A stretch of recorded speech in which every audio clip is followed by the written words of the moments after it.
વિજયભાઈ વાત કરતા હતા, મુસીબત તો નસીબદાર છે એમના વિસનગરમાં તો વર્ષો પહેલા ધરોઈ યોજના સાબરમતી નદીનું પાણી વિસનગર તાલુકાને વર્ષોથી મળતું હતું. આપણા કડી તાલુકા કરતાં વિસનગર તાલુકાની ખેતીવાડી સારી, આપણા કડી માર્કેટયાર્ડ કરતાં વિસનગર માર્કેટયાર્ડ મોટું અને જૂનું અને વધુ ખેડૂતોની આવક માલ ધરાવતું. આપણે નહોતું, આપણે તો બોર કરવા પડતા હતા.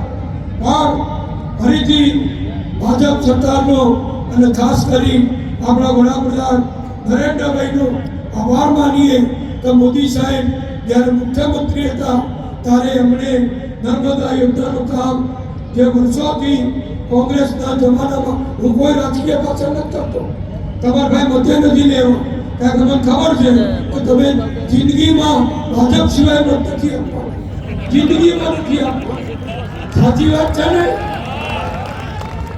આ બાબતો છાપા કોઈના છાપવામાં આપણે ચાલામાં નથી પડવા, ભાજપ સિવાય વાત નથી. પણ એટલા માટે કહું છું કે આપણને ભૂતકાળનો ખ્યાલ આવવો જોઈએ. કડીમાં ખેતીવાડી નબળી હતી, ખેડૂતોને સિંચાઈનું પાણી નહોતું મળતું. એ વખતે નર્મદા યોજનામાં આપણને પાણી મળતું થયું.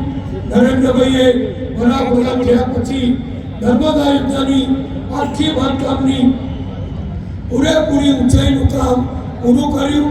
અને એ પણ કહું ઋષિભાઈને, એમને ખબર જ છે, એ પણ જાણકાર છે કે આખા ગુજરાતમાં સૌથી પહેલું નર્મદાનું પાણી કડી તાલુકામાં 1998થી અને 2000ની સાલથી ગામડે ગામડે મળતું થયું. કડી તાલુકાના 80% 90% જમીનમાં આપણને પાણી મળે છે. જ્યાં નહોતું મળતું ત્યાં આપણે સુજલામ સુફલામ કેનાલ નાખી અને કુંડાળથી પાણી છેક વિસનગર સુધીને પાણી પહોંચાડ્યું. નીતિનભાઈ ગુજરાતની રાજનીતિના પટેલ સમાજના આદરણીય અને ખૂબ જ મજબૂત વ્યક્તિ છે. એમનું નિવેદન હતું કે આપ આવે કે જાપ આવે, પાટીદારો ભાજપ સિવાય કોઈને મત આપવાના નથી.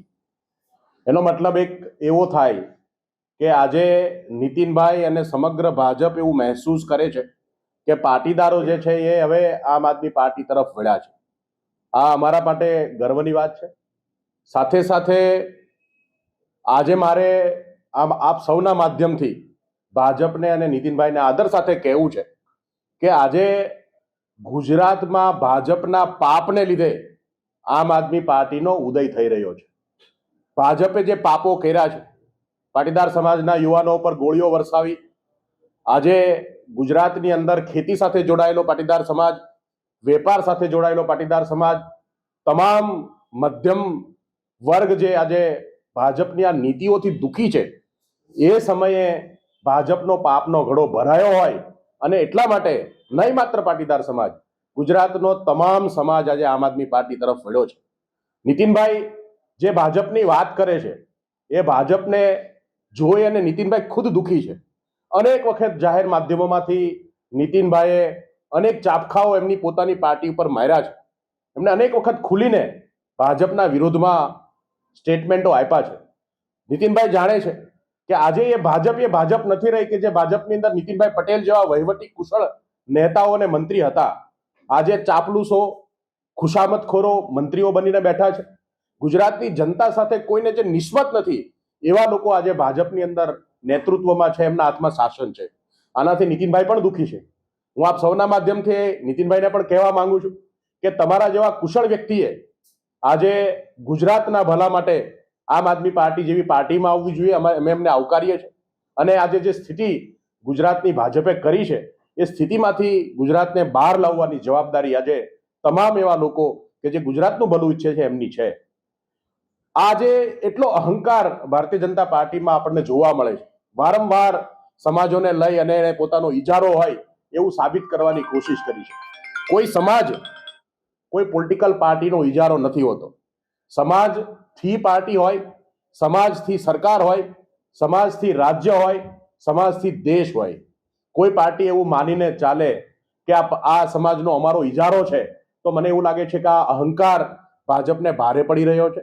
ગુજરાતની જનતા આમ આદમી પાર્ટીનો ઉદય આજે જે ગુજરાતની જનતાએ કર્યો છે, પાટીદાર સમાજમાં આજે ગોપાલ ઇટાલિયા જેવો એક નેતા કે ગુજરાત આખું એમને સ્વીકારે છે અને આખો સમાજ જે છે એ ગોપાલ ઇટાલિયાના નેતૃત્વની અંદર આગળ વધી રહ્યો છે.